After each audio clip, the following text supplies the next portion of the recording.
പ്രായമാര് ഞാൻ കുളിക്കുന്ന ഇവിടെ ഇന്ന് അത്രയ്ക്കും ടെൻഷൻ അടിക്കണ്ട. വളരെ വേദനയോടുകൂടി വളരെ വിഷമത്തോടു കൂടി നിങ്ങളെ കാണിക്കുന്നത് ഇവർ കിടന്നുറങ്ങിയിട്ടുള്ള ഒരു റൂമാണ്. ആ റൂമിൻ്റെ ഇപ്പോഴത്തെ അവസ്ഥയാണ്. ഇത് കണ്ടില്ലേ, ഇത് മൊത്തം ഇടിഞ്ഞ് താഴേക്ക് വീണിട്ട് ഇവർക്ക് നന്നായി ഒന്ന് കിടക്കാൻ പോലും പറ്റാത്ത ഒരു സാഹചര്യമാണ്. ബാത്റൂം ഞങ്ങളുടേത് ഇത് വെച്ച് ഈ ഷീറ്റ് വെച്ച് മറച്ചിട്ടുള്ള. നമസ്കാരം, ഞാനിപ്പോൾ ഉള്ളത് ആലപ്പുഴ ജില്ലയിൽ കാർത്തികപ്പള്ളി ചിങ്ങോലി എന്ന് പറഞ്ഞിട്ടുള്ള സ്ഥലത്താണ്. ഏറെ സങ്കടത്തോടെ ഒരു കുടുംബത്തിൻ്റെ അവസ്ഥയാണ് നിങ്ങളുടെ മുമ്പിലേക്ക് എത്തിക്കുന്നത്. ഇത് ശരിക്കും ഷൂട്ട് ചെയ്ത് കാണിക്കുന്നതിൽ ഒരുപാട് വിഷമമുണ്ട്. കാരണം ഈ ഒരു കുടുംബം അത്രയ്ക്കും ബുദ്ധിമുട്ടിയാണ് ഈ ഒരു ചെറിയ കുടിലിൽ താമസിക്കുന്നത്. അത് എന്താണെന്ന് ഈ വീഡിയോ കാണുന്ന നിങ്ങളെ ഞാൻ കാണിച്ചു തരികയാണ്. അതായത് ഈ വീട് പൊളിഞ്ഞ് വീണിട്ട് അതിലാണിപ്പോൾ ഇവർ അന്തി ഉറങ്ങുന്നത്. അത്രയും മോശകരമായിട്ടുള്ള സാഹചര്യത്തിലൂടെ മുന്നോട്ട് പോകുന്നൊരു കുടുംബമാണ്. നമ്മുടെ വീഡിയോ കാണുന്ന ഒരുപാട് നല്ല മനസ്സുകളുണ്ട്. ആ നല്ല മനസ്സുകൾ ഈ ഒരു കുടുംബത്തിനൊപ്പം ഉണ്ടാകണം. അതുകൊണ്ടാണ് ഞാൻ ഇങ്ങോട്ട് വന്നത്. അപ്പോൾ എന്തായാലും ഞാൻ വീട്ടിലോട്ട് കയറുകയാണ്. അപ്പോൾ ഞാൻ വന്നപ്പോൾ കുറച്ച് സാധനം വാങ്ങിച്ചിട്ടുണ്ട് കേട്ടോ. ഇതൊന്ന് അകത്തോട്ട് വെച്ചേക്കൂ. അകത്തോട്ട് വെച്ചോ കയറി. ഒന്ന് കാണിച്ചു തരാമോ എന്നെ അങ്ങോട്ട് കയറി? ഒന്ന് കാണിച്ച്. പാവത്തിന് ഒന്നും നടക്കാൻ പോലും പറ്റാത്തൊരു സാഹചര്യമാണേ.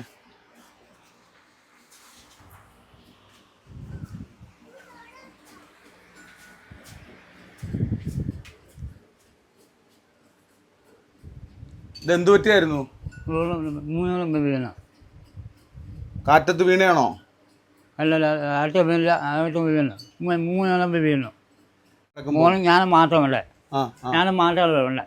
ഓടി ഇങ്ങോട്ട് വന്നോ? ഇങ്ങോട്ട് ഞാൻ ഓടി, ഞാൻ അപ്പോഴും ഓടി. ഞാൻ മണിയെ കാണില്ല. മണിയെ ഞാൻ മണിയെ മണിയെ കാണില്ല. എന്തോ പറഞ്ഞേ? പറയുന്നത് എന്താന്നേ നമുക്ക് മനസ്സിലാകത്തില്ല. മഴയില്ലേ, ഞാൻ ഓടി പള്ളി കൊണ്ടുപോകാൻ. മോനു വാപ്പിച്ചാക്ക് സംസാരിക്കാനൊക്കെ ബുദ്ധിമുട്ടുണ്ടല്ലേ? എന്തായിരുന്നു മോനു ഇവിടെ പറ്റിയത്? എന്തായിരുന്നു? ഞാനാണെങ്കിൽ ഇവര് വണ്ടി എടുക്കാൻ വേണ്ടി പോയേക്കുമായിരുന്നു. അപ്പം താമസിച്ചാ വന്നു. അപ്പൊ ഞാൻ അപ്പുറത്തെ വീട്ടിൽ കിടക്കുമായിരുന്നു. എത്ര മണിയായി കാണും സമയം? 10 മണിയൊക്കെ ആയി കാണും. 10 മണിയൊക്കെ ആയി കാണും. ഇത് വീണത് 3 മണിയൊക്കെ ആയപ്പോഴാ. മൊത്തത്തോടെ വീണത് 4 മണിയായപ്പോഴാ. 4 മണിയായി വീണു. അപ്പൊ ഇതിനകത്ത് ആരെങ്കിലും ഉണ്ടായിരുന്നോ? കിടക്കുന്നുണ്ടായിരുന്നോ? അപ്പുറത്തെ മുറിയിലുണ്ടായിരുന്നു. വാപ്പി കിടപ്പും ഉണ്ടായിരുന്നു. പിന്നെ ഉമ്മയും അനിയത്തി ഇവിടെ കിടക്കുന്നു. അതുകൊണ്ട് വലിയ കുഴപ്പമൊന്നും സംഭവിച്ചില്ല അല്ലേ? ഇല്ല. വാപ്പിച്ചിയുടെ ദേഹത്തോടാണോ ഇത് വീണത്? അല്ല, വാപ്പയുടെ ദേഹത്ത് വീണില്ല. അപ്പം വാപ്പി ചാടി വാപ്പ പറയുന്ന വാപ്പ ഓടിയെന്നല്ലേ? ബഹളം വെച്ചോണ്ട്. ഇപ്പോഴും നിങ്ങൾ ഇവിടെ തന്നെയാ കിടക്കുകയൊക്കെ ചെയ്യുന്നത്? ഇങ്ങോട്ടൊന്ന് മാറി ഇവിടെ ഒരു കട്ടിലിട്ടിട്ട് ഇവിടെയാണ് ഇപ്പൊ കിടക്കുന്നത് അല്ലേ? ഇവിടെയാണോ കിടക്കുന്നത്? ഇവിടെയാണ് ഇവര് കിടക്കുന്നത്. ഇക്ക കിടക്കുന്നത്. ഇക്ക ജോലിക്ക് വല്ലതും പോവോ? മോനെ ജോലിക്ക് വല്ലതും പോവോ? എന്ത് ജോലിക്ക് പോവും? അപ്പുറത്തെ വീട്ടിൽ പാചകം ഉണ്ട്. അവിടെ പാത്രം കഴുകാനേ കുഴിയെടുക്കാനൊക്കെ പോകുന്നല്ലേ? ഇത്ത നിങ്ങൾ ഇവിടെ താമസിക്കാൻ തുടങ്ങിയിട്ട് ഇപ്പൊ എത്ര നാളായി? ഇപ്പൊ ഒരു 10-20 വർഷത്തോളമായി താമസിക്കാൻ കഴിഞ്ഞിട്ട്. ഞാൻ വന്നിട്ട് എന്നെ കെട്ടിക്കൊണ്ട് വന്നിട്ട് ഒരു 12 വർഷം കഴിഞ്ഞു. 12 വർഷമായി. 12 വർഷമായിട്ട് ഇപ്പം 2 കുട്ടികൾ. ഇക്കാണെങ്കിൽ കൂലിപ്പണിക്കാ പോകുന്നത്. എന്നാലും പോയാലും നമുക്ക് ചിലപ്പോൾ ഒരു 200 രൂപ 150 രൂപ അങ്ങനെയൊക്കെയായിരിക്കും കിട്ടുന്നത്. പിന്നെ നമുക്കാണെങ്കിൽ പേര് അന്നും വരെ പോയി കിടക്കും. പക്ഷെ ഇത്രയും കുഴപ്പമില്ലായിരുന്നു. ഈ കഴിഞ്ഞ ദിവസങ്ങളിൽ സംഭവിച്ചെന്ന് പറയുമ്പോൾ കഴിഞ്ഞ ദിവസമാണ് സംഭവിച്ചത്. 1 വർഷത്തിന് മുന്നേ പ്രകൃതിക്ഷോഭത്തിൽ അപ്പുറത്തെ വീട്ടിലെ മരം വീണ് പോയായിരുന്നു പകുതിയോളം.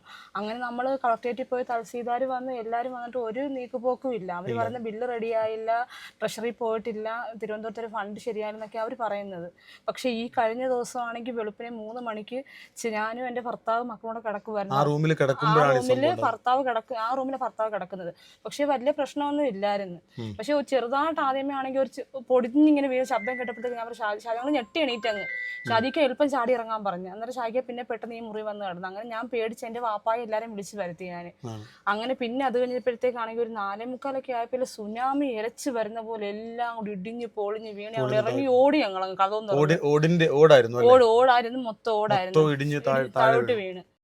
ഇത് കണ്ടോ, ഈ ഒരു വീടിൻ്റെ ഉള്ളിലെ കാഴ്ചയാണ് നിങ്ങൾ കാണുന്നത്. ഇവിടുത്തെ അധികാരികളൊക്കെ കാണേണ്ട ഒരു സാഹചര്യമാണ്. വളരെ വേദനയോടുകൂടി വളരെ വിഷമത്തോടു കൂടി നിങ്ങളെ കാണിക്കുന്നത്. ഇവർ കിടന്നുറങ്ങിയിട്ടുള്ള ഒരു റൂമാണ്. ആ റൂമിൻ്റെ ഇപ്പോഴത്തെ അവസ്ഥയാണ് ഇത്. കണ്ടില്ലേ, ഇത് മൊത്തം ഇടിഞ്ഞ് താഴേക്ക് വീണിട്ട് ഇവർക്ക് നന്നായി ഒന്ന് കിടക്കാൻ പോലും പറ്റാത്ത ഒരു സാഹചര്യമാണ്. ഒരു റൂമിൻ്റെ അവസ്ഥ ഇങ്ങനെയാണെങ്കിൽ ഇക്കാക്ക വിളിച്ച് കാണിക്കുന്നൊരു കാര്യം ഇത് കണ്ടോ, ഈ ഫ്രണ്ട് ഒക്കെ പൊളിഞ്ഞു പോയി. ഈ ഫ്രണ്ടും ഈ സൈഡും എല്ലാം പൊളിഞ്ഞു പോയി.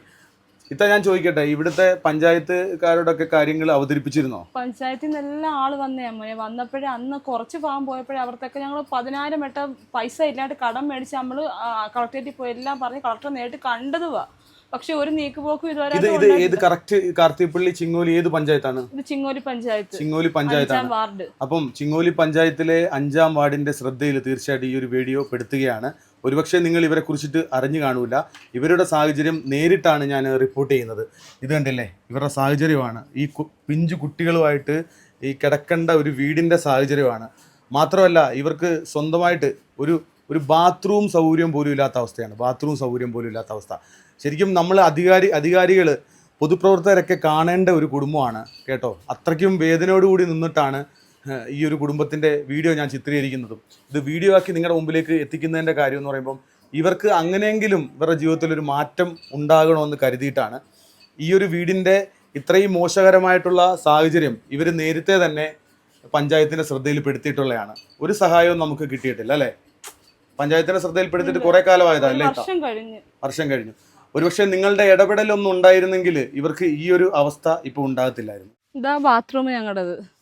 ഇത് വെച്ച് ഈ ഷീറ്റ് വെച്ച് മറച്ചിട്ടുള്ള ഈ ബാത്റൂമിലാണ് ഈ മക്കളും ഒരു പെണ്ണാ ഞാൻ കുളിക്കുന്നത്. ആ ഭാഗത്ത് നിന്നാണ് കുളിക്കുന്നത്.